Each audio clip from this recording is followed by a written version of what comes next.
प्रेम का भाव क्या है?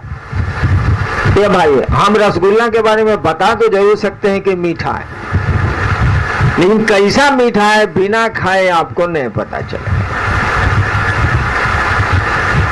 हम आपको चिट्ठी लिख सकते हैं कि कश्मीर में, गुलमर्ग में अभी कैसी खुशबू है, लिख सकते हैं, लेकिन वो खुशबू का अंदाज, उसका एहसास आपको नहीं हम दे सकेंगे। आपको या तो गुलमर्ग जाना होगा, तभी उसका एहसास आप कर सकते हैं, अन्यथा नहीं कर सकते। तो शिव और उनके शिष्यों में, शिव और उनके गणों में, शिव और उनके भक्तों में, शिव और उनकी शक्तियों के बीच सच्चा प्रेम का भाव क्या है, इसको समझाना बहुत कठिन है। ये समझाना आसान है, तुलना की जा सकती है। अगर किसी महिला से, किसी आदमी से, किसी भाई से, किसी दोस्त से आपको मोहब्बत हुई हो, तब समझाया जा सकता। लैला मजनू की कहानी सुनाएंगे तब भी आप नहीं समझेंगे, हीर राजा की कहानी सुनाएंगे तब भी आप नहीं समझेंगे, मीरा कृष्ण की कहानी सुनाएंगे तब भी आप नहीं समझेंगे, मंसूर और खुदा की कहानी सुनाएंगे तब भी आप नहीं समझेंगे। सुना देने से आप कैसे समझ लीजिएगा भाई जी? जब तक आपके भीतर तड़प नहीं होगी, जब तक आपके भीतर बेचैनी नहीं होगी, तब तक कैसे समझिएगा? इसको समझिए तो, अब की जो बरखा आई, आएंगे सजना, रातों को चोरी चोरी बोले मेरा कंगना। अब की जो बरखा आई, बरसात, अब की जो बरखा आई, आएंगे सजना। समझिए तो इसको। अगर इसको समझ सकते हैं तो वह भी समझ सकते हैं शिव और उनके शिष्यों में सच्चा प्रेम कैसा होता है। समझिए, हम आपको समझाते हैं। पिया नहीं जब गांव में, आग लगे सब गांव। समझिए, पिया नहीं जब गांव में, आग लगे सब गांव।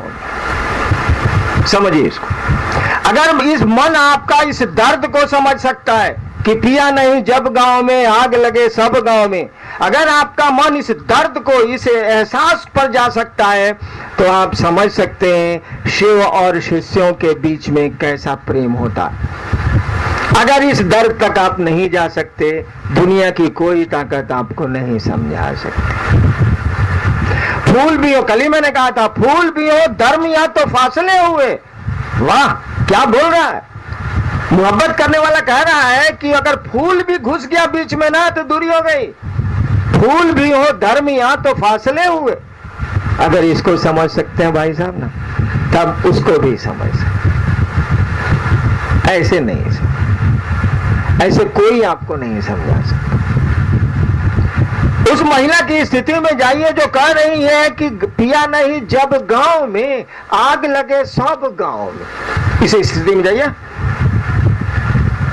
इस स्थिति में जाइएगा तो समझ लीजिएगा। रातों को चोरी चोरी बोले मेरा कंगना, अब की जो बरखा आई, आएंगे सजन। जाइए इस मन स्थिति में, आपको बात समझ में आ जाएगी कि शिव से और उनके शिष्यों का प्रेम कैसा होता है। नहीं जाइएगा, तब गुरु जो कहते हैं सो करिए। एक दिन इस स्थिति में आप चले जाएंगे, आपको भी लगेगा कि तू तो जिंदा ताजमहल है। अभी गीत हो रहा था ना, तेरा बदन है संगे मरमर, तू जिंदा ताजमहल है। बुझा गया कि तू जिंदा ताजमहल है।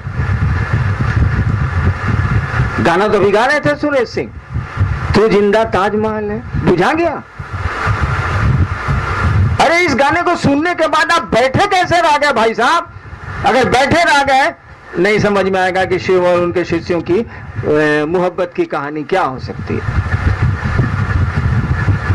ये कौन आपको समझाएगा भाई जी? इसीलिए जो गुरु कहते हैं उसको करिए।